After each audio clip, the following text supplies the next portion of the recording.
akan menyampaikan apa yang tadi hasil rapat dilakukan di Fakultas Kehutanan di ruang rapat tadi. Jadi teman-teman banyak pengen mendengarkan Bang Ron Suryo dan Dr. Tifa. Mohon dijelaskan apa yang terjadi di sana, faktanya apa. Teman-teman media silakan meliput.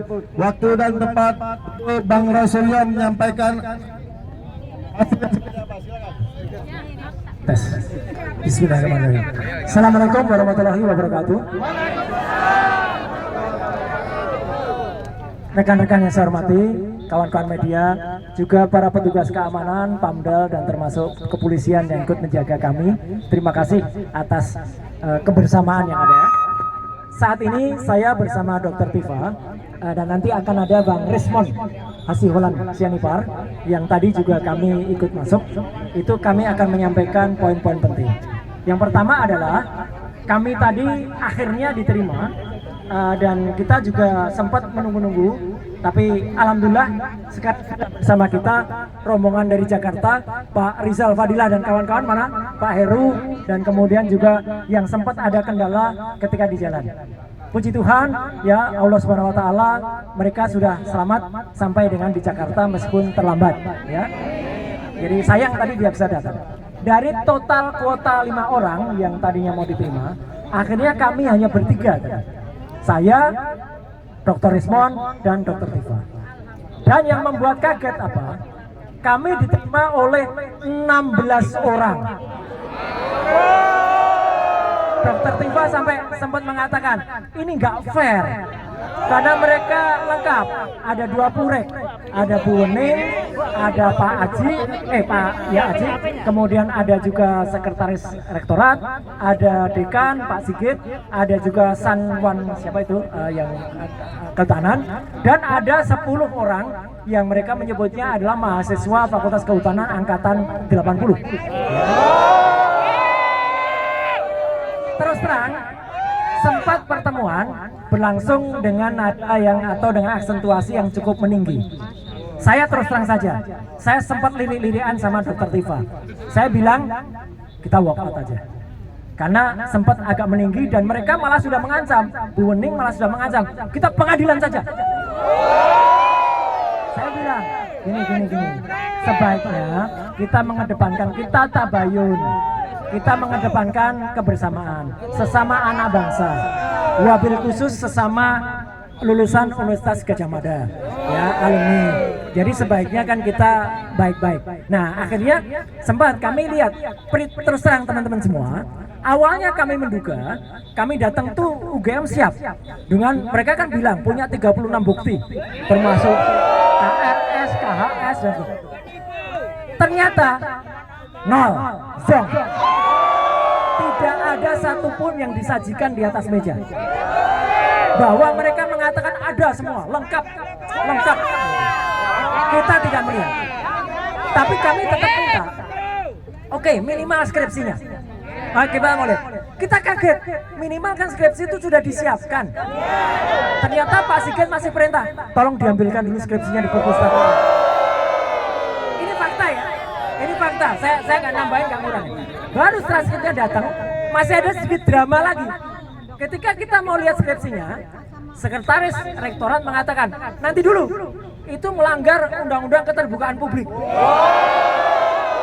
Saya bilang, Mas, saya adalah penyusun Undang-Undang Keterbukaan Informasi Publik nomor 14 tahun 2008. Saya anggota DPR ketika undang-undang itu disahkan, bahkan ketika undang-undang keterbukaan perlindungan informasi publik, saya yang menyusun sampai dengan 2019 sebelum itu disahkan di tahun 2024. Jadi saya melihat betul isinya apa dan naskah. Semua tadi ramai. Saya baca betul naskah akademiknya, ya. Terus tadi dia bilang secara hukum gini, mau secara hukum apapun yang mengesahkan tetap DPR, ya kan? Harus dibuka. Akhirnya itu diperlihatkan skripsinya. Dan begitu diperlihatkan, saya kemudian ambil inisiatif, saya lakukan proses seperti yang dilakukan Dr. Rismon, saya foto kembali.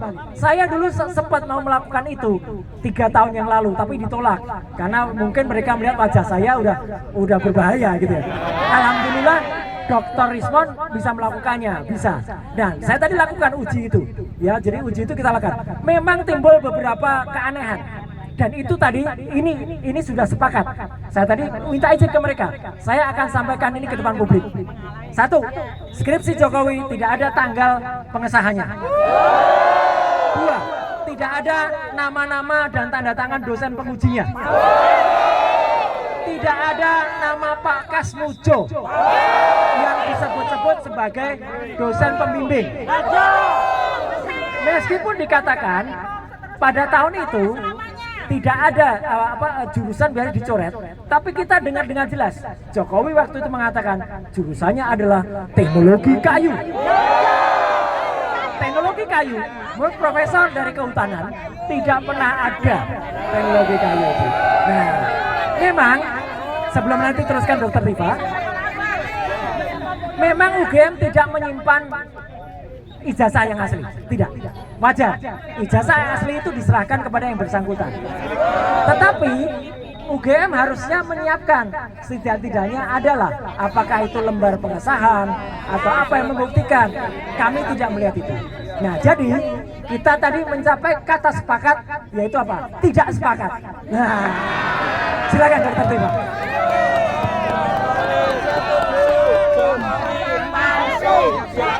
Bismillahirrahmanirrahim. Assalamualaikum warahmatullahi wabarakatuh. Saya Dr. Tifa bersama Dr. Roy Suryo bersama Dr. Risman Sianipar. Kami adalah alumni UGM. Kami bertiga peneliti. Dan sebelum kami bertemu, kami juga sudah melakukan asas yang disebut sebagai evidence-based research. Ya, yang seharusnya pun ketika tadi pertemuan, pihak UGM pun juga harus melakukan evidence-based document yang kami harapkan.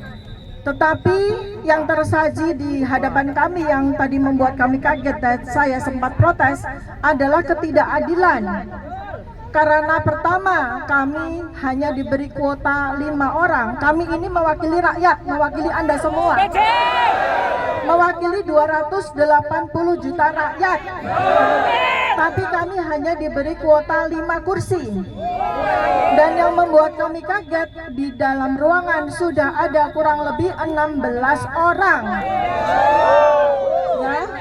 Kemudian berikut yang kedua, kami tidak diberikan satupun dari 36 dokumen yang memperkuat bahwa Joko Widodo itu adalah lulusan dari UGM.